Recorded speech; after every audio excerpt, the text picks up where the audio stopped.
Hello and welcome back to NTD Asia Talk. With us in the studio is Leeshai and Vina from Shen Yun Performing Arts. So tell me more about the techniques of traditional Chinese dance, because that's really what brings out performances, the stories behind each performance. Well, the classical Chinese dance has very formal and serious systematic training with the bar exercises, center exercises, and jumps, and also have tumbling and turns, all this stuff. Lots of people have seen like things from gymnastic and acrobats. They thought, oh, okay, this high technique is from those, from gymnastic, from acrobats, but actually it came from Chinese classical dance. Yeah. It's a system with thousands of years of history, and the training is extremely complex. We get to see the dancers work between shows and during the off season, and they work extremely hard.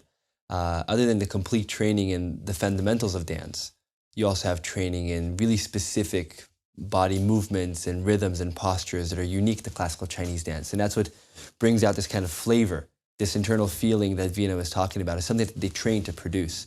To be able to connect these kinds of emotions with the body movements, very unique body movements. Can you give me an example of one body movement that you would train for? It's always like with lots of combination, with like a rounded and turn and pull up one side, and it's like not like just like line, because ballet has beautiful pose and lines with like attitude and arabesque, all this stuff, but Chinese classical dance has always with turn and goes that kind of combination, and with lifting and the body. It's a culture as in blending with if a person like a Western person and Chinese person never learned dance before and would learn Chinese dance, it's very different, and raise the hands and move the foot, and it's very different. Is it something that you have to train for when you're very young? Yes, but also carry on. I think it's from the genes, actually. Yes, and also lots of young dancers, because they brought up in Western culture, Western society, so they have to learn the Chinese culture at the same time to understand the looking, the way to smile is very different as well. Because from the Western culture, it's very used to directly approach to the person. The Chinese is always very shy and look the person and feel the person first before your eyes go to actually looking, to someone. It's part of the culture. Yeah, so this kind of moment is the body movement, it's the body language. So when you put it bigger on stage, and that's how the movement came up from this. So it's a lot of things within it. Does it change a person's lifestyle after you learn traditional Chinese dance? From what you're saying, how you're approaching someone, and that all changes after you learn dance, no? Yes, actually, yes. Girls is more feminine. It's gentle and soft. But of course, it depends individual case, But in general, yes. And boys is getting more powerful and strong and warriors and that kind of stuff. Yeah. One of the things that audience members often notice from the performers is the amount of energy that they have and how enthusiastic and happy and kind of shiny they are. And I think a lot of that comes from their kind of self-cultivation of their own personalities, their own spirits as they're perfecting their dance skills. So it's really a mind and body process for them. And when they come on stage, they really come with the mentality of, we're dancing for the audience. We're sharing this traditional Chinese culture with the audience. Very humble approach. It's amazing how humble these people are. And I think that's one of the things that really touches the audience. I mean, there's the flips and amazing aerials and the music and all those things, but it's the spirit, I think, that is really inspiring and gives people a sense of hope. You mentioned each performer actually brings to the stage something unique about themselves, but all the movements also need to be synchronized. So how does that come together? Actually, for the dancers, of course the choreography will have the movement at the same time, especially lots of like group dance.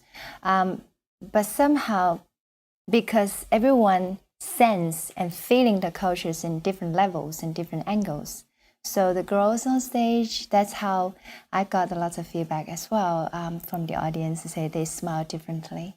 and the way they smile is more from their heart.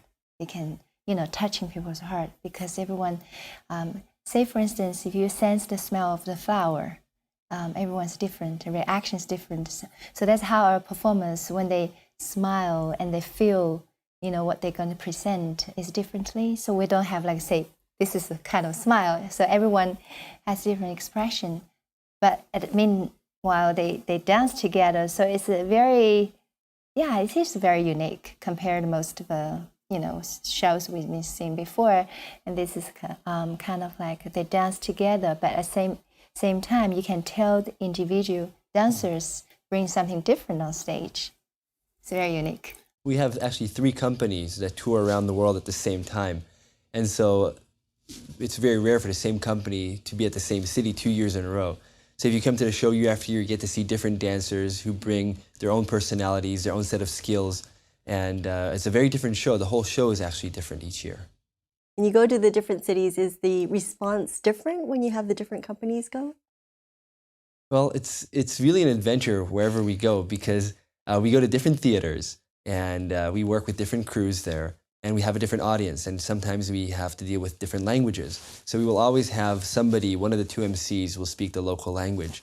And what is amazing to me is, in spite of the cultural differences between performing, say, in Paris and in New York and in Tokyo, or Birmingham, Alabama, or all these other cities we go to, people really, they have a very positive response to the show as a whole and to specific parts of it that are very much consistent. And the excitement that we get from the audience still carries their cultural traditions. For example, some people might be more conservative and they will wait until the very end of the show to express their appreciation. Others, they will clap at any point that they like. But overall, it's amazing how similar, in spite of the differences, we are around the world. So hold that thought. We'll be back right after this break. It was very outstanding. It just blew all expectations. It was gorgeous. It was dramatic, and also had a very deep, meaningful message that the audience could take away with. It was divine. I call it a celestial experience on earth. Music live, and really to see the performance is nothing like it. So I am so appreciative that you all are here and have brought this to the city. The technique and the skill and the acrobatics and the costume and the 5,000 years of history, it just makes me feel so proud and enlightened. So I definitely want to go back and learn more about Chinese culture after seeing this performance. We come back and we'll bring a lot of friends with us. People with us, because this is too good to pass up.